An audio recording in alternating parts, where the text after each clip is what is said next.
function. I told my wife last night, by the way, I'm starting to sound like a college student. You notice that? I never say that. The way teams function. And I learned that in business school. It sort of Teacher size. I gotta get purified that word. Bringing you back to your youth. I never spoke that way, even in my youth.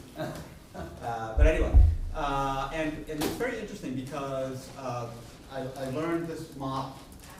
And this model tries to say how a team operates from its conception until when it's working well. And it's very handy to have these words as nice rhyming words, because that way 20 years later I can still remember it.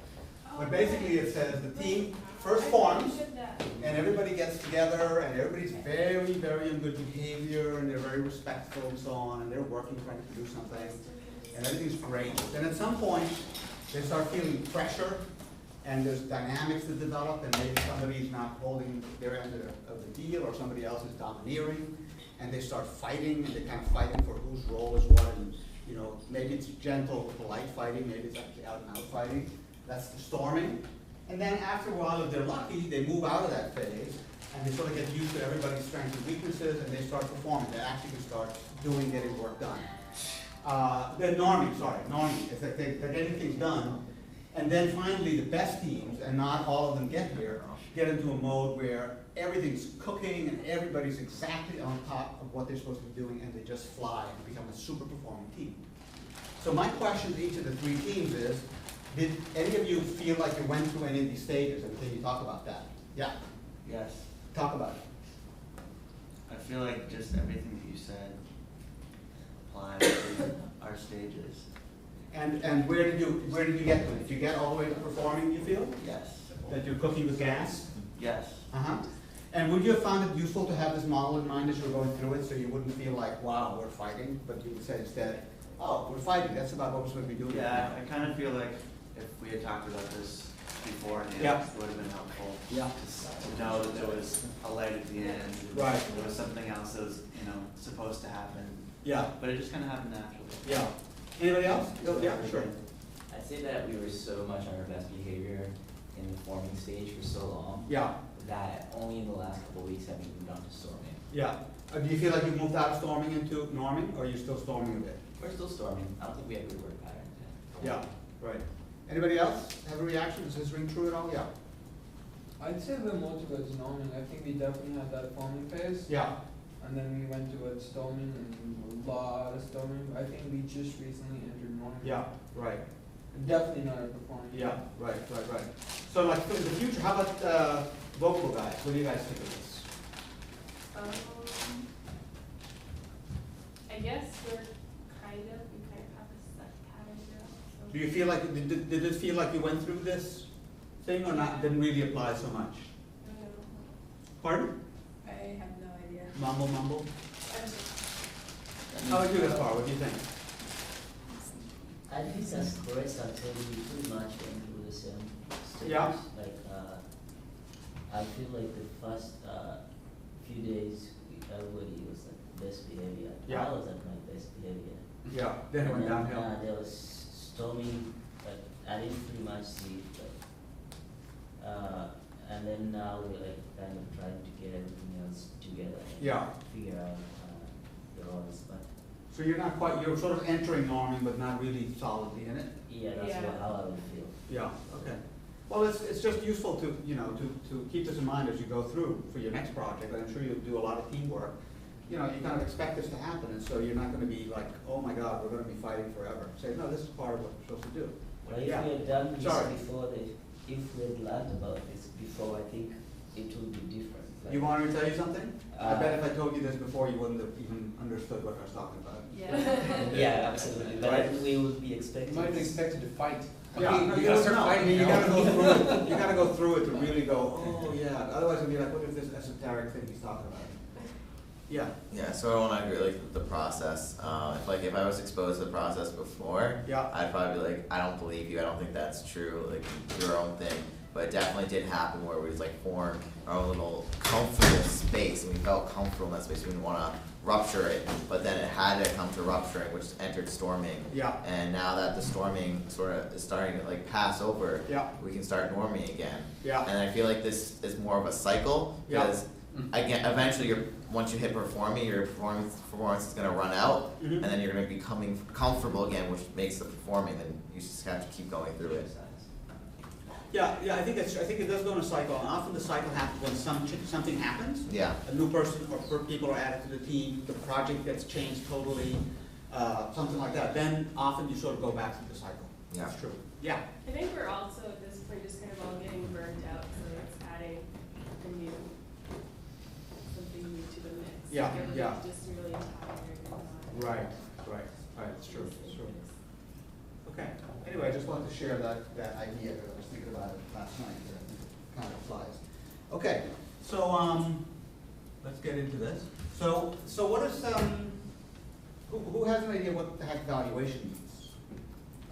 You guys looked at that article that I linked and thought about it, and so let's talk about it a little bit. I'm gonna answer the question myself, but I thought we'd just start with a discussion about it. Yeah.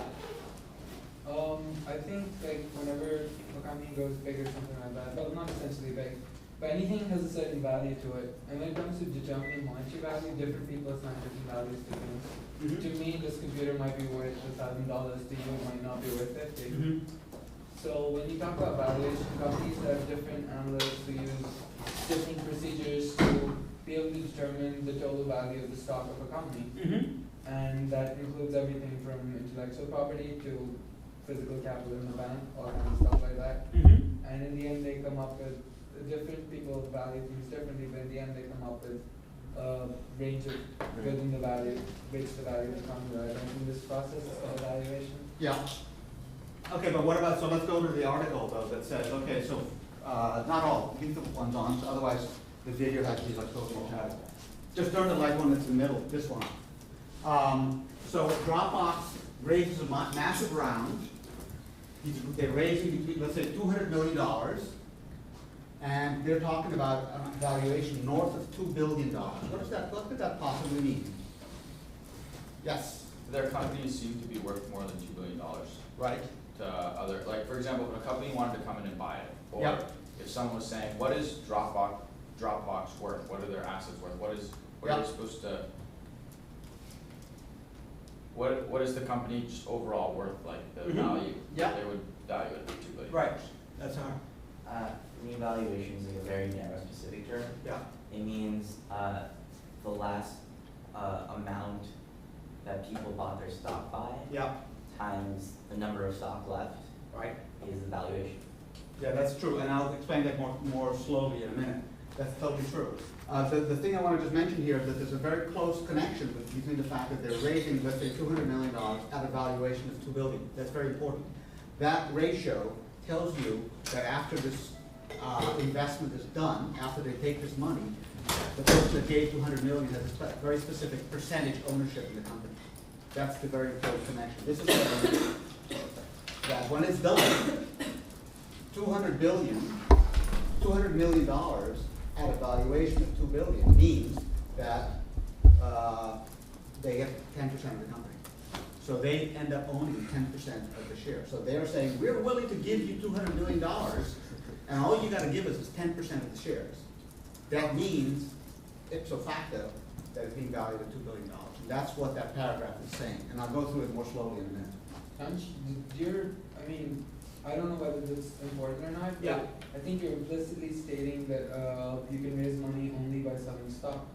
No, not, well, That's what it seems like you're stating. It is, but it's a little more complicated, but in general, you're right, in the sense that nobody gives you money without expecting something in return. And typically what you get in return is stock, but you can also get other things. You can get a contract, you can get a preferential treatment, you can get bonds, you can get the rights to buy more stock in the future. I mean, there's a million things you can get, but typically, very often, it's some form of stock or equity. There was a hand? Yes.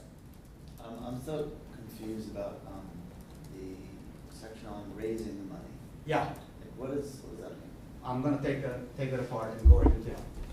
This was just to get you sort of thinking about it.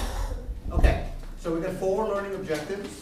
We're gonna learn about different kinds of business structures. Each of these is, of course, a full course in IBS, so don't tell them I'm trying to do them in half an hour each.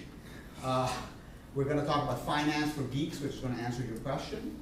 We're gonna talk about sources of money, that's gonna be more about your question. And then I'm gonna talk about things to think about if you're thinking about starting a company. Okay? All right. So what are the typical business structures? Well, there's the kind of fundamental distinction is between a business, partnership and a corporation. Does anybody have a thought about what those 2 words mean technically? A what? A partnership? Some kind of a non-corporate entity, yeah. So a corporation is like legally a person, and if it goes bankrupt, then it goes bankrupt. Partnership is more of a thing that's controlled by a person, and you're liable for its debts. Right. That's true.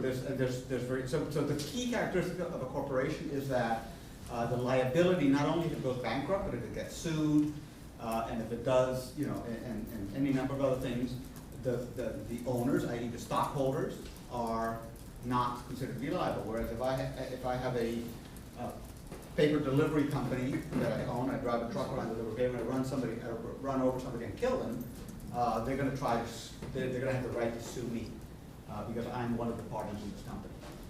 There was a question, sorry. Okay. Now this very, yeah, sure. So a corporation will act like an individual in that sense, that's what you mean? Yeah, in a lot of ways it is. A corporation can own things. A corporation can get a patent. Things like that typically you would think is something that a person can do. And a corporation then can be sued. But the important thing, more important, like for instance, my consulting business is a corporation of one.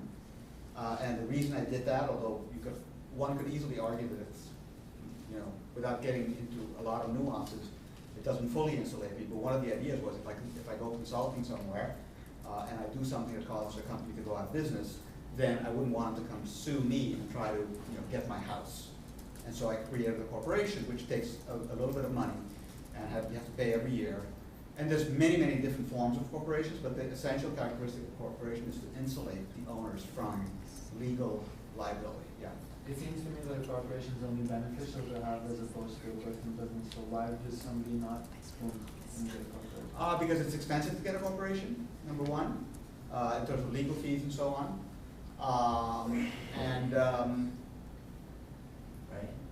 Insurance, things like that are more complicated, so it's a trade-off. But you're right, you certainly don't need to immediately jump to get a corporation.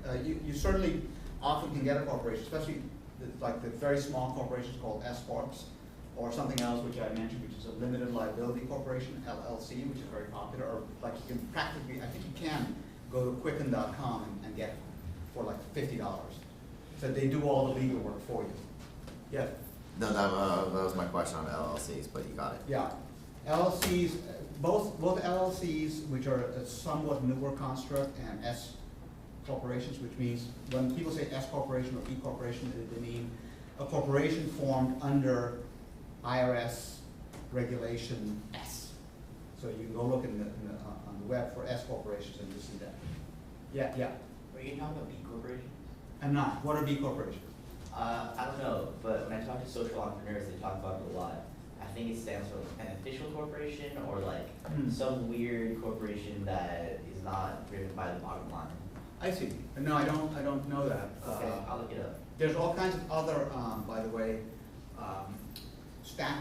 references to statutes like 501c3. When you hear that, that's another category of corporation that's a nonprofit, which has its own rules. Yeah. Yeah. Alright, I still don't understand the difference between that and a partnership. Mhm. I didn't understand the explanation. Okay. So basically, let's look at it this way. You and I want to start. We're going to go into business together. We're going to build a product we want to sell, right? So we have a few possibilities. We can, write our brochure, Peter and Michael's branded venture, buy the game from us. People can write us checks in our own name. We open a bank account. We deposit it. In that case, we're doing business as individuals. We have no obligation to each other. The first thing you want to do, and then I'm going to come back to this again, so this is kind of jumping ahead. If I'm going to go into business with you, I'm going to want to have an agreement with you. Okay, we're gonna agree that, we're gonna work on this full-time for at least 6 months, that intellectual property is gonna be shared this way between us, that in the event of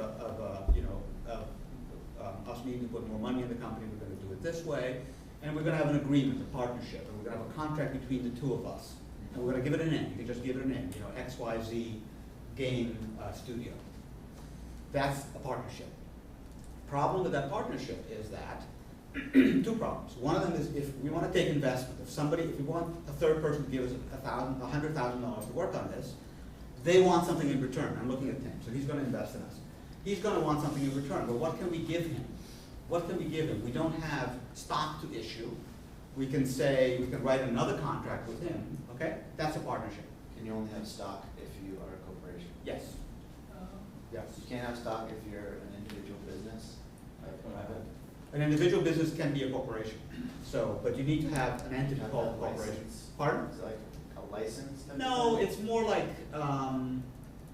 it's sort of, I think, by calling it a corporation, you are sort of relying on a certain body of law that says what a stock is. Now, not all stock is public, so we can talk about what it means to go public. You can have a private corporation, it'll also have stock, like my S Corp called Peter Salas and Associates has stock, I just happen to own all of it, so that you could have stock. But then if you wanted to invest in my company, I could issue stock. And you could give me $100,000 and I would give you half the stock. Now we'd both be half owners of this company. And I would have $100,000 more in the bank account for my corporation, right? So it's still a corporation, it goes very small. So it has to do with the legal structure you put around one or more people who want to go into business. Okay. And a corporation is just one legal structure that brings with it a whole body of rules and regulations. So then my next question is, what is the difference between, is the difference between a partnership and an individual business just that there's more than one person involved? No, it's really more, I'm sort of going on thin ice because I'm not totally sure, but I would say it's more to do with whether you're doing business in a name of a company versus in your own personal name. It's like, I can be XYZ Studio, I can just declare I'm XYZ Studio, Yeah. and that's not illegal. I can just literally go to the bank and say, I want to open a business account in the name of XYZ Studio, and they're going to say, who's that? And they're going to ask you to show some proof that this exists as a company. It doesn't have to be a corporation.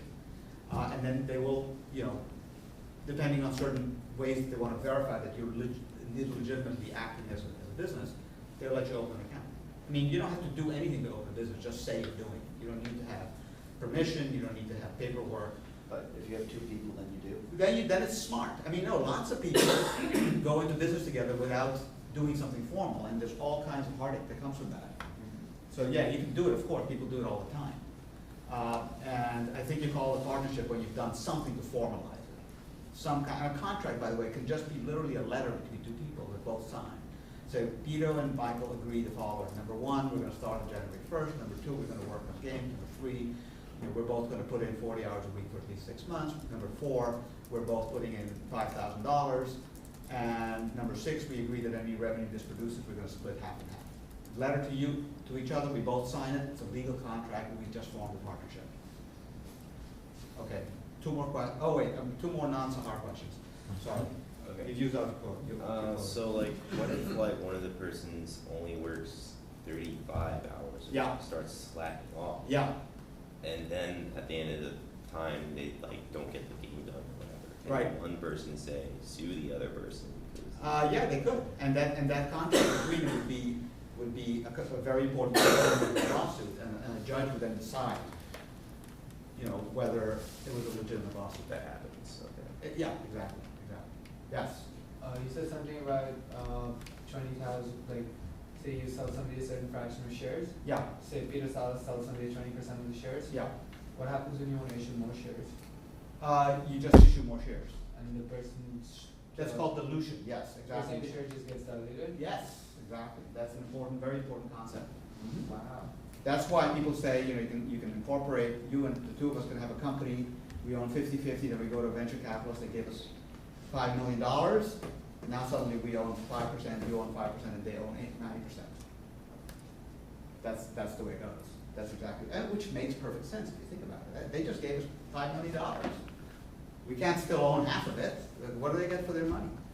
It makes sense in the sense, it makes sense for the controlling party, but if you're a third party person who just bought 90% of the company, and then tomorrow these two people who own 10% would decide to go and sell another. Or they can't sell. Then they can't do that? No, because another 90% decide to make that decision. So over 50% makes that decision, or controlling Again, that's party? part of the way that, the part of the That's- paperwork of the that makes corporation, yeah, right, exactly. Interesting, huh? This stuff, I mean, what I'm trying to do is, I'm trying to give you guys some concrete connections to these words that you hear flying around all the time. I mean, it's all, you know, there's a lot of wheels in wheels which I can't get into, partially because I don't know, but there's a lot of the basic ideas that are really, really useful to get in your head.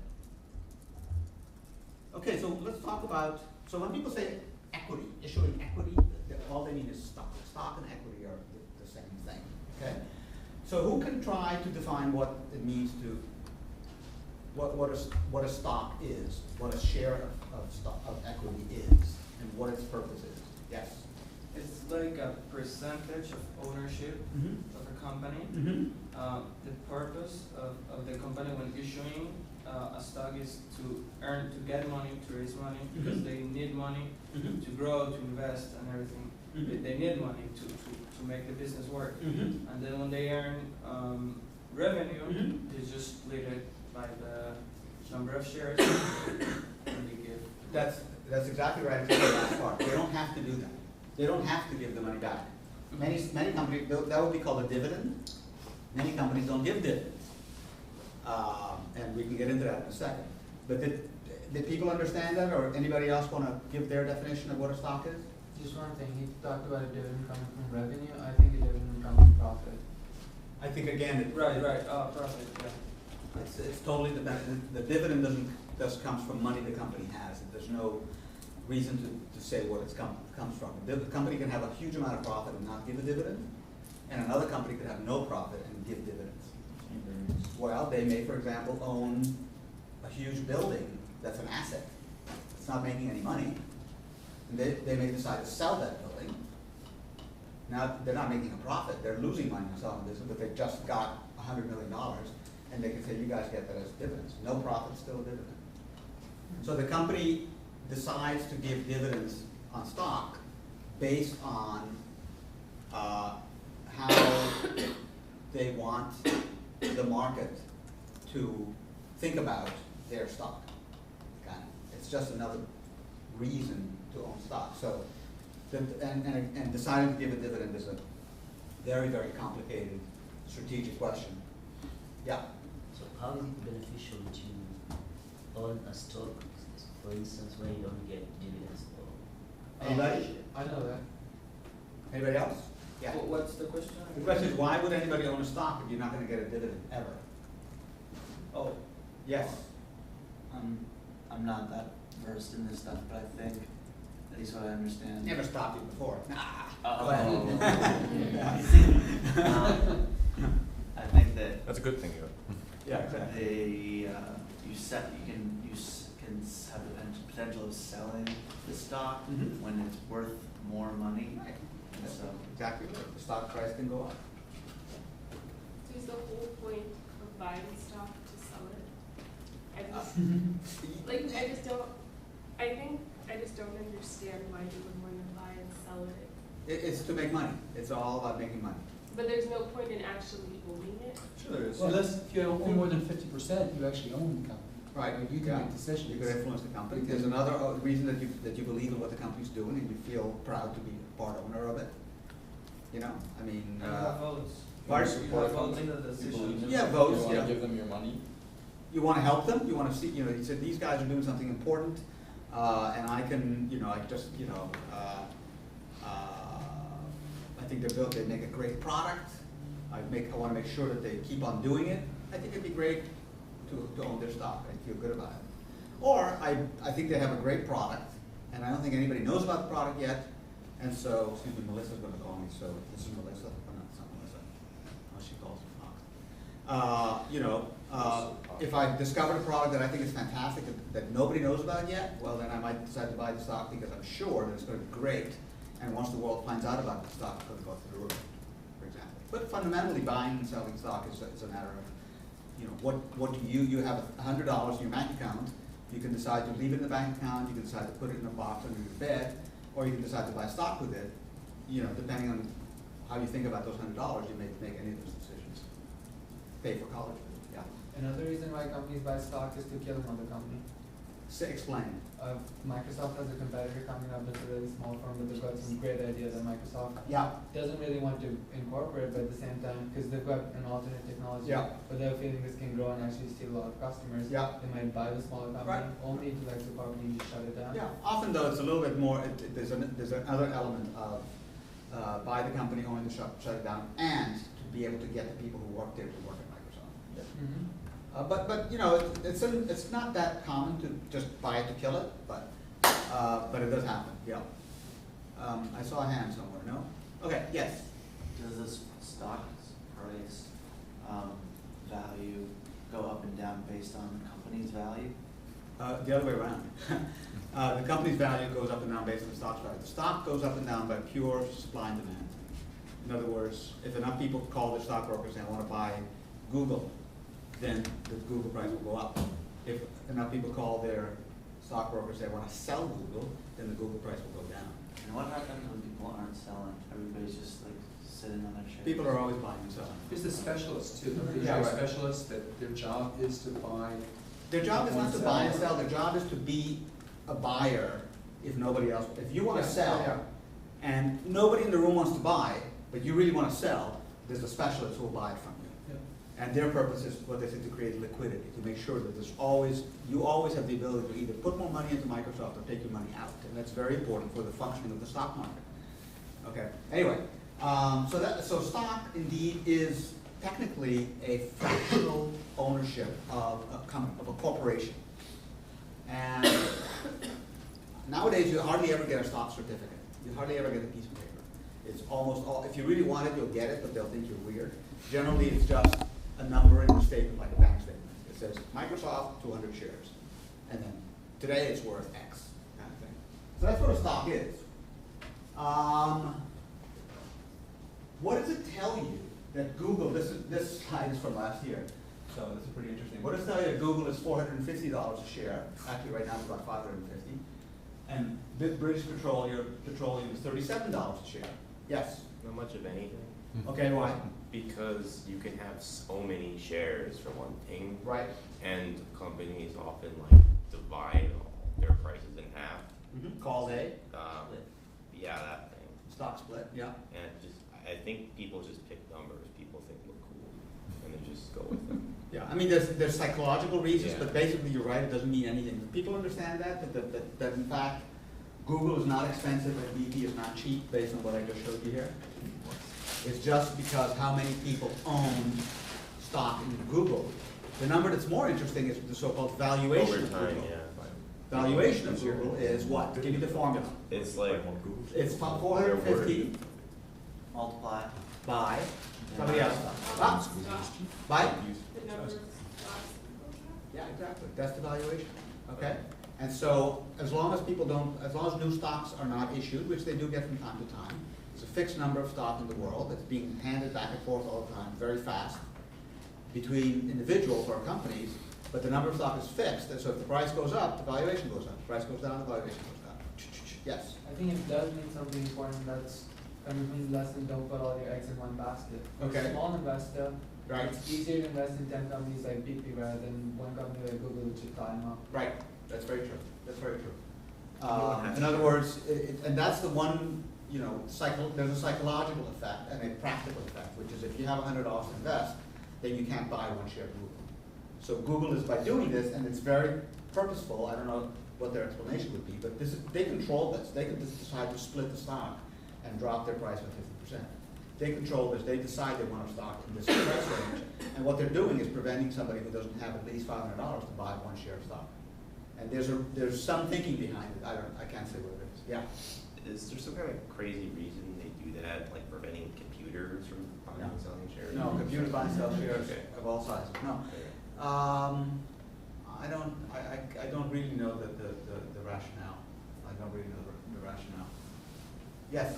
Yeah, I think very often people will see like a graph of the last I don't know, month, year of performance of the Yeah. change of price on the graph. Yeah. And people would often buy when it's below the price, because if you see that it's like in a very low point, you see Yeah. that the natural movement of the stock, it's like in the middle line or something. Yeah, yeah. So you know that the most probably, if there's nothing unnatural going on, it's gonna go up. Mm-hmm. So Well, that's the people, you know, if that were a simple truth, then you would be very, very rich. Now, you may be, I don't know. But people spend, you know, their life trying to figure out whether the stock's gonna go up or down. Because if you guess right, you can make a lot of money. If you guess wrong, you can lose a lot. Okay, so that's what a stock is. Good.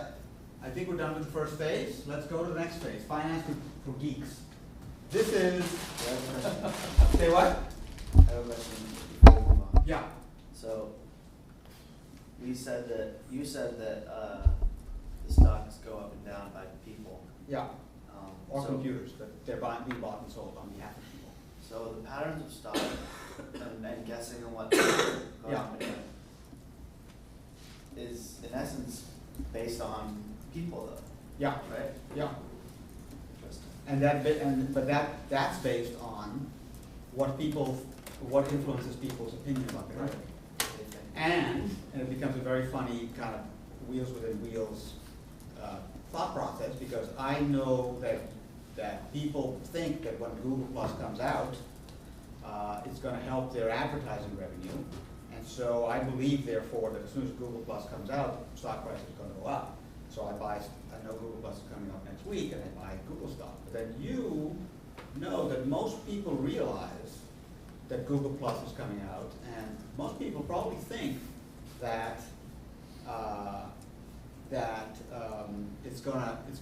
the value of Google advertising is going to go up. It's going to be better, and Google's going to be more successful. Most people think that the stock price is going to go up when Google Plus comes out. So in fact, I believe that a lot of people are going to be buying Google stock right now, and I can make an investment that tries to take advantage of that, you know, by anticipating that and earlier than that, putting in other kinds of more complicated stock transactions, which might take advantage of that. So everybody's trying to outguess each other, and in the end, you know, it's kind of, I'm trying to remember, I've come up with the analogy, but there's I won't be able to do it on the spot.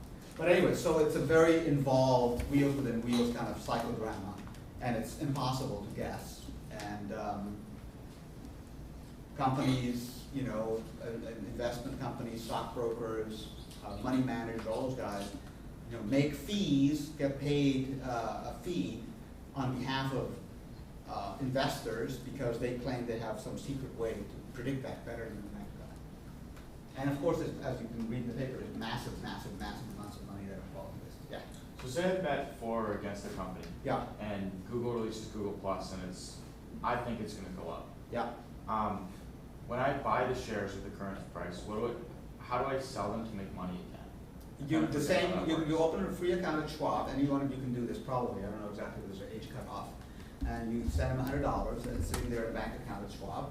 Yeah. And then you go onto the Schwab.com site and you say buy 1 share of Google. But And then you go the next day and you say sell 1 share of Google. No, I know how to do that. I don't understand. There's the betting for and against companies. Yeah. Like for example, you can bet that a company's gonna fail. You can Futures. bet- Oh, there's futures, there's Shorts. stock options outside the scope. It's a very complicated topic. Derivatives. But there's all kinds of, they call them derivatives, a stock based on other stocks. And those stock options, there's selling short, there's all kinds of complicated things. Okay, so basically this is naive finance. How much, so let's talk about naive finance and how much money we'll be spending. So let's go back to the famous debate between Sagai and Fernando that we all witnessed. And try to figure out what the discussion was about. So I wrote down here the question of the statement that we just tried to reconstruct. It doesn't matter if it's accurate or not. That said that a project of 3 to 4 people for 6 months, you know, a simple game will probably take 3 to 4 people, and it'll probably take about 6 months, and you need to raise about $500,000. Now let's try to validate this using common sense. How can we? 150. I'm pretty sure you said 150. 150 where? 150,000? Yeah. Don't worry about the specific numbers, don't get hung up on that. It Well, has let's to be, try otherwise validate the this. 3D Let's game do is cheaper. Say what? It has to be, because otherwise the 3D game is a lot cheaper. Well, that'll come out as you try to validate it. Let's do help me validate this. Let's think about how we could, if I said, using common sense in high school or elementary school arithmetic, let's validate this. Yes, So we'll take 4 people yeah, and we'll do 40 hours a week, okay, and then we'll imagine how much they're gonna be paid per hour. Okay. Let's say $15, okay. and we'll multiply that out. Okay, so $15 an hour amounts to, I think, $30,000 a year. Okay, so for 6 months, that's 15,000 $15,000. each. So Okay. 15,000 Times 4, 60,000. So $60,000 Now let's per imagine. person. No, no, Total. total. Total, For okay. 6 months. Salaries. What about Now, let's imagine. benefits? Well, Do you need, Oh, they're not getting benefits, yeah, no right? benefits. First- It's really small. This For is a people. low budget. People cost, okay, Next, we need a workspace. yeah, For 4 people, that's probably gonna cost around $1,000 a month. okay, so that's $6,000. Okay, space. And let's just say, phone bill, electricity, et cetera, another $1,000 a month, 6,000 for utilities. Okay. So, that's pretty good. So it looks like it's gonna really work, right? So the numbers are good. Now, if you have to give them, health insurance, or if you have to pay insurance, well, first of all, health insurance probably makes, and when, I don't know if you guys caught the phrase that Fernando used, fully loaded. Okay, when they talk about the employee cost fully loaded, what they mean is, in a big company, you will have a back of the envelope calculation that if I'm paying you $100,000 a year, then I really should count that as $150,000, because when I fully load the headcount cost with all the overhead, like, the space for the cubicle, the heating, the electricity, the insurance, the food, the cafeteria, whatever else, then it's actually $150. So when you talk about fully loaded, it's just a shorthand to get quickly from the expected salary to the overall cost for one person. So this looks pretty good, this looks pretty reasonable, right? So this is what debate was about, basically, and I think I didn't check the numbers to see who I agreed with, it didn't really matter much to me, but this is what they were talking about, are the assumptions underlying this claim valid? Can you actually use $150K to create a game that takes 3 to 4 people, 6 months, or not? And that's basically very elementary ways to think about how much it would cost to start your company. Yes? is fully loaded greater than salary Yes. plus bonus, or is it? Yeah, no, fully loaded is a shorthand. I mean, in other words, if you talk about a bigger company where you have, 50 people, and, 10 of them are programmers, 10 of them are marketing people, 10 of them are salespeople, let's say 30 people. And I want to have a ballpark of what it would cost to run the company every year. Well, then I can just say, okay, let's assume an overhead of 20%, so that the programmers that cost $100,000 a year, we're going to figure them for 120. So that 120 is what the fully loaded cost is of that program. So it's just a shorthand to make it quick to do a back of the envelope analysis of the finances of the company. Okay?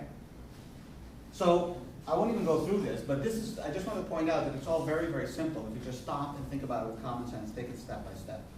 Okay? And it's not very deep, and so to me it was an unnecessary argument because it has it's a totally objective answer. It's just a matter of math, so it wasn't that interesting. But, when you're writing grant proposals, you need to do this kind of calculation too. How much equipment are you going to require to get the job done, how much salary or stipend, and then there's fringe benefit, which is typically about 25%. So that's life insurance, health insurance, Right, so that's the disability load. insurance, medical insurance, dental insurance, all that kind of stuff. Then you have taxes, And then you have that's another taxes. part. Yeah. Then you have just infrastructure, space, the heat, all that stuff. Yep. You have perhaps, that for every 50 employees, you're gonna need one receptionist, so that's part of the overhead for the employee. And you know that for every 200 employees, you need one caretaker, whatever it is. So that's basically how you build a guess, an estimate of what it'll cost to run a business. Now, of course, there's some very, very important variables in here that are very easy to get wrong, right? This number and this number are both extremely hard to get correct. And so this estimate is only as good as your guesses are correct. So in this scenario, what is this company spending every month? Money. Say what? I'd say $45,000. 45,000? 6,000. Because if you divide by 6. 45. We're not spending all Yeah, of it that's though. 6,000. This is 72, That's the I hun- guess. Oh, That's a full 150. right. Yeah. First off, you're spending 1 month. Every month. I said how much money? But we didn't hear the time is money last time. Money's time. But anyway, so they're spending 72,000, so how much are they spending per month? Like 6,200. Huh? 6,200. 6,000. Wait a minute. 72 divided by 6, 12 is. Yeah. right? You pricey? Am I getting this wrong? Is it 12,000? Yeah, 12,000. Sorry. Okay. I was doing something else. Just checking. So $12,000 a month. So have you heard the term burn rate? Their burn rate is $12,000 a month. That's all that means. Just monthly? It's every time? Well, it they're can be, pricing? depending on the burn rate, usually it's in months. Oh. It's a monthly thing, but sometimes it's in years. So it's a 6 term months. just based on how much you're I was spending per thinking 12. Per unit of time. Full. In other words, there's I had a CFO at a company that tried to make things simple for me, and he said that all you need to do to have a successful company is to make sure that the gazintas exceed the gazalas. What does that mean? The money that goes into has to be more than the money that goes out. So that's all. The gazintas have to be more than the gazalas, then you have a good business. So when I say 12,000, I mean, reality is everything, literally, if you look at the Bank of America statement on July 1st and then July 31st, subtracted the two, that's a one real world calibration of your burn rate for 1 month. And so what you want to do is extrapolate that to the best of your ability. And just like scheduling software and how long it'll take to build a product, the difficulty in this kind of estimation is that you overlook things. And so the exercise is to be extremely, extremely thorough and open-minded about what is all the things that could possibly require you to write a check. And that's all those things together is your burn rate. And of course, calling it a burn rate means that you've tried to forecast by thinking into the future. Oh, well, we're going to hire more people. So actually, we're going to start, we need 2 people now, and the next month we need 3, and then we're going to stay at 3, and then we go to 5. Okay, so now we have to take that and multiply it out to see how our burn rate changes. But that's all burn rate is. So $6,000, $12,000 a month. Now, so day one comes, and I get an investment of $200,000. Tim writes us a check for $200,000. We have a partnership. We have 3 or 4 more people, and day one comes, and $200,000. And look, right away, I can take my $12,000. This is not to scale, and subtract it. Take $12,000 off. This is the balance in my Bank of America account right now. It's really very simple. It's a bank account. And then the next month, this is my balance in my bank account. And the next month, this is my balance in my bank account. So how much runway do I have? So runway means, when does it reach 0? 6 months. So if you don't want to run out of business, you run out of money, which means you can't pay your landlord and you can't pay your bills or your paychecks within 6 months, well, then you better do something. But when people talk about how much runway does the startup have, that's what they're talking about, okay? How long they can last. How long they can last on the current amount of money in the bank. So if you're going to work for if you're thinking about going to work for a startup, people say, oh, go work for a startup that was just got investment from a venture capital. That's very risky, right? Startups are very risky, but actually, I don't think that's actually true. I think startups are very safe, and here's why. Because if you can find out how much money, how much runway the company has, the startup has, and it's, let's say, 12 months, you can ask that. It's a legitimate question late in the interview process. By the way, you guys were, how are you funded? Oh, well, we have venture funding. When was your last round? I'll explain that in a minute. It was, last August. How much runway do you guys have? We're good until the end of 2011. very legitimate line of questioning. Not not on the first date, but a few days in. They may say, I'd rather not share that, blah, blah, blah, but it's not an inappropriate question. But that's a very important question for you. Because if you find out that the startup has runway, in other words, will not run out of money until the middle of 2012, absent getting fired, which can happen, you know you're gonna have a job until the middle of 2012. No matter how well the company does, because a startup is different in the sense that they don't have revenue yet. So they don't say, sales are down, we have to have a layoff. They're still in the fun part when they have money and they're trying to build the product. And so in a way, you could argue that you could work for an operating company that has stockholders that will decide in 3 months that business is down because of the economy and lay you off. So the risk is equally high and sometimes higher at a company that is a functioning business compared to a company that's a startup, assuming the startup has enough runway, has enough money in the bank. Is that pretty clear? It's pretty simple once you sort of think about it, but those terms get thrown around with a lot of, you know.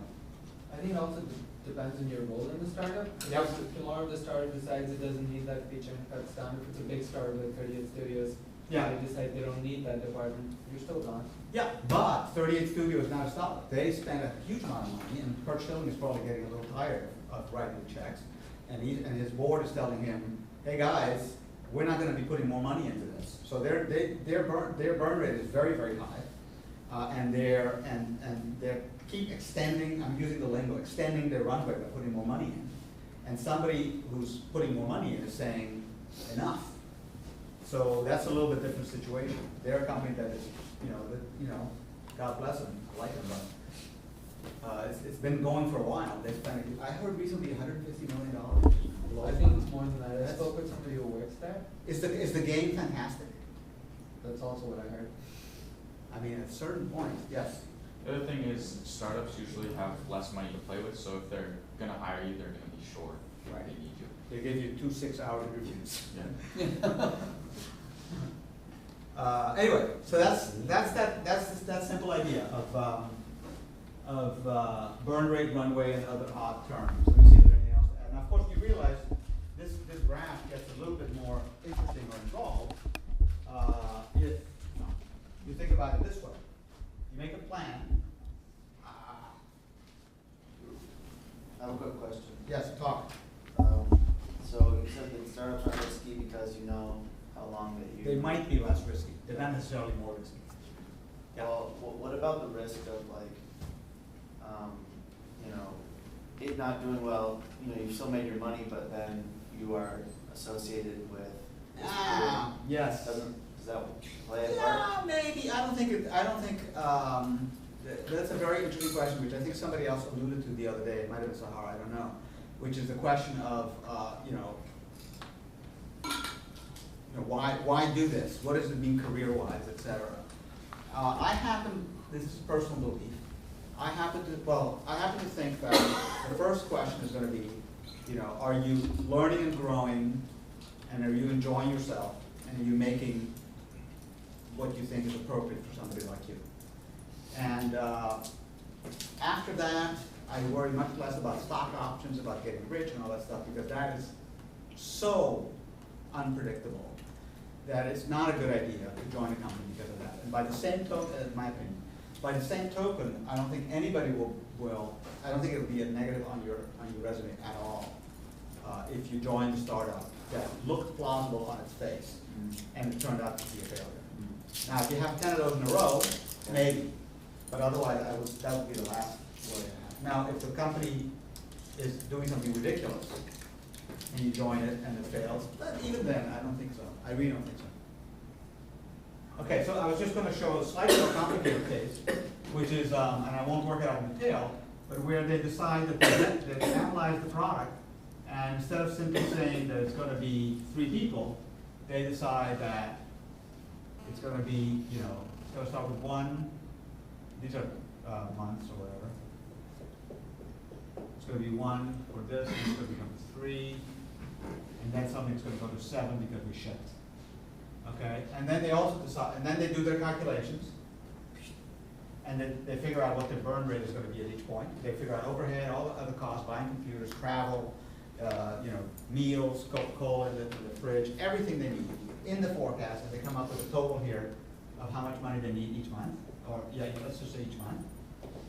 And that becomes a graph. And that graph looks different, because I'm not talking burn rates yet. That graph looks like this. I mean, this much this month, this same thing again, this same thing again. Then it goes a little up, then it goes a little up, then it goes a little up, then it goes a lot up, go a lot up. Then they have another forecast. These are all guesses, like a schedule, that says, okay, sales. Well, obviously it's going to be zero. I'm not selling anything. I'm not selling anything. Oh, now we shipped it. Okay, now it's going to be, $10,000. We think it's going to stay at $10,000 because it went to the App Store or whatever. Then it goes to 20K, whatever. So now you have another graph, and that graph looks like this: 0, 0, 0, 0, 0, 0, 0, 0, 0, and then it starts going up. You may have to put them on the same drawing, but you can see you can add these two things up and see that if your predictions are correct, then the net amount of money you need every month is the line subtracted, the bar subtracted from the line. Now you go to say, okay, we have to get investment. So you draw another line on another graph. That is, here's how much money I have, and it's going to start going down, down, down, down, down, down, down, down, down, down, down, down. Woof. Right? You get how that would happen, right? Because your costs are going up slowly because you're hiring more people. Your revenue, everybody with me here? Are the computers open, making you not pay attention? The revenue goes up as the product is shipped and it gets sold on the iPhone store. And at a certain point, the sales, the amount of money coming in exceeds what you need, and you never hit zero. Well, that tells you that this is enough money to get. And if you get this much money, you're going to make it. But you're going to come pretty close to going out of business. On the other hand, you can do your math. It's a very simple spreadsheet. The difficult thing is coming up with these numbers correctly. And what you actually see is, that's no good, obviously. You can't, this is negative. Your bank account goes negative. Your checks are bouncing. That's good. So you realize what I need is a second round of investment. Around here, I want to get, so here's, it's going down. Now we have a second round of investment, and it jumps up here, because I got more money from some investor, and now you got a business that works. And that's the thought process. When people talk about a second round, when they say I'm doing and I'll explain after the break what a round really is, okay, then that's what this is the analysis they've done. Again, very simple arithmetic. The challenge here is not the arithmetic. The challenge is, oh my God, it didn't get accepted at the App Store until 3 months later that we thought. Or, oh my God, it was accepted, but it's not making 10K, it's making 1K. Or, oh my God, I needed 10 people. Those are the things that surprise you and cause this problem. Yeah? So in going into investment planning, Yeah. you try to contact everyone and get the feel of which round of investment they want to get into, or...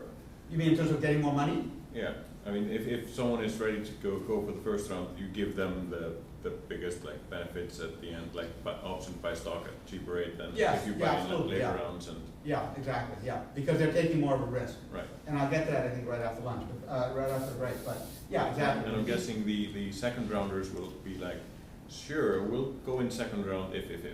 Right, exactly. But the second round, there's less risk, because now there's actually something to show for this work. There's a prototype. The people are actually showing themselves to be competent. There's indications that there's interest in the market, whatever, and you can say, okay, it's less risky, so so Mr. Investor, you're gonna get less percentage of the company for the amount of money you give us. Okay? Everybody follow? Follow? Give me a sign. Give me a sign. Give me a sign you followed. Okay. All right. All right. Okay, good. Okay. Break. Come back in 10 minutes.